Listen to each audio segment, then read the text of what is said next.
Hello and welcome. I'm Alex Armstrong and you're watching GBN Originals. Today we're diving into Fauci's pardon. Well, what is a pardon and who is Fauci? And what does that mean for the US and the UK? And more importantly, how did Donald Trump respond? Well, let's answer these questions and get straight into it. President Joe Biden issued a preemptive pardon to Dr. Anthony Fauci, the former director of the National Institute of Allergy and Infectious Diseases. This move, though, has sent shockwaves through the American political landscape, has left many wondering about implications for both the US and the UK. Now, for those of you who might not be familiar with a presidential pardon, let me break it down for you. In the USA, the power of pardon is a constitutional right granted to the president. It's a little bit like our monarch's royal prerogative of mercy, but with a distinctly American twist. A presidential pardon is essentially a get-out-of-jail-free card in so many senses. It's a formal declaration that forgives a person of a federal crime and restores their civil rights. Now, here's the kicker. A pardon can be issued before, during, or after a conviction. In Dr. Fauci's case, it's been issued preemptively, meaning before any formal charge has been brought against him, he is pardoned.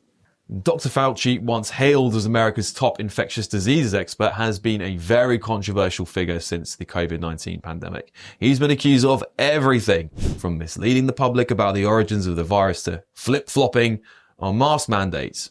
His critics argue that he should be held accountable for his actions during the pandemic. However, Dr. Fauci maintains his innocence, of course. In a recent statement, he claimed he did nothing wrong and that he would accept the pardon from President Biden. And this only fueled the fire of controversy, with many questioning why an innocent man would need a pardon in the first place. All right, well, let's talk about political chess games being played here. President Biden's decision to pardon Fauci is seen by many as a preemptive strike against potential investigations by future, or now current, Republican administration under Donald Trump. It's a move that's raised questions about the use of presidential powers and the potential for abuse.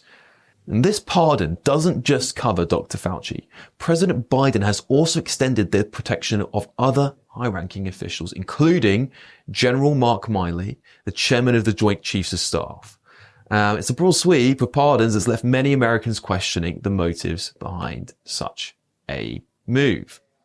And for the USA, this pardon sets a dangerous precedent. It essentially allows the current administration to shield its officials from future prosecution, regardless of any potential wrongdoing.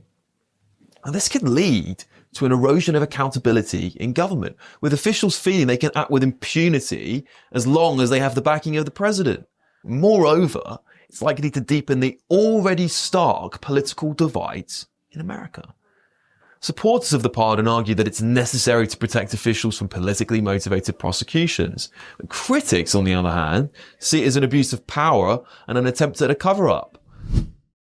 Us blokes hate talking about a little thinning up top, and many of us settle with that balding look, but that wasn't for me, and that's why I went to Elite Hair, the world's leading hair loss clinic, and now I've had over 4,000 new hairs added to this barnet, and very soon I'm going to be rocking some brand new flowing locks. And you can too! So how does it work? Step 1, I sent the team a set of photos of my head. Step 2, I then spoke to one of the Elite Hair staff who looked through my photo submissions and worked out a treatment plan for me. Step 3, Elite Hair then organised accommodation and the treatment. I was at their state-of-the-art treatment centre in Istanbul, and their incredibly kind staff took me through the process, and before I knew it, I was in surgery. Elite Hair and their leading medical experts have specialised in pain-free treatments using the sleep deep method, and they really mean that. I felt incredibly relaxed the whole time, and I haven't felt any pain since. Check out Elite Hair using the link in the description. When you do, Elite Hair will provide you with a free personalised hair analysis. Then you'll join over 100,000 happy patients. Hit that link and start your hair growth journey like I did today.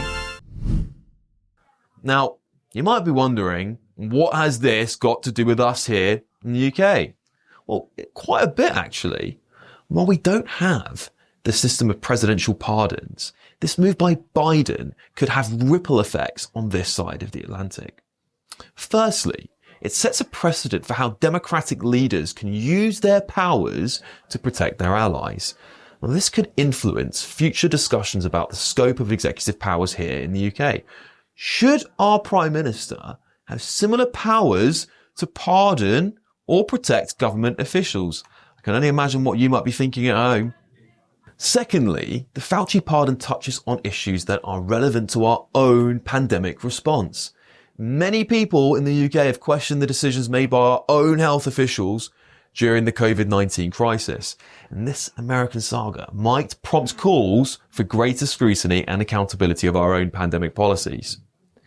Now, President Donald Trump, upon taking office, strongly criticized Biden's pardons, calling them disgraceful. In a speech to supporters, Trump expressed his disapproval, stating, "Did you know, Biden? I was reading my speech. Pardon the whole family." Okay. He argued that that this set an unbelievable precedent for future presidents, adding, "I guess now I have that precedent too." Interesting stuff.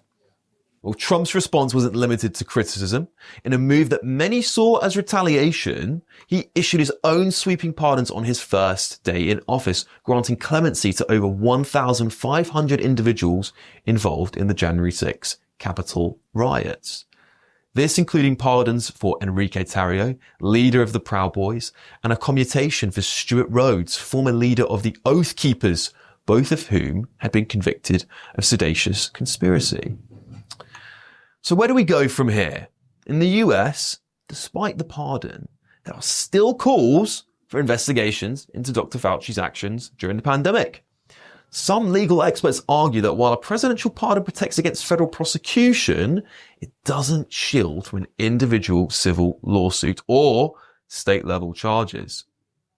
Well, here in the UK, we should watch this situation very, very closely.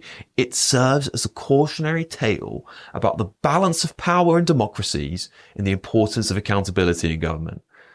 And as we continue to navigate our own post-pandemic landscape, we have to ensure our leaders and health officials are held to the highest standards of transparency and integrity.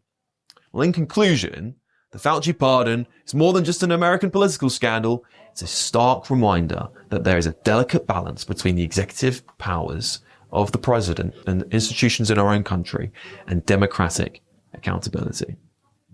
As we watch as this story unfolds, we must ask ourselves, how do we ensure those in power are held responsible for their actions while also protecting them from politically motivated attacks? This is Alex Armstrong for GBN Originals. Don't forget to like and subscribe to the GB News YouTube channel.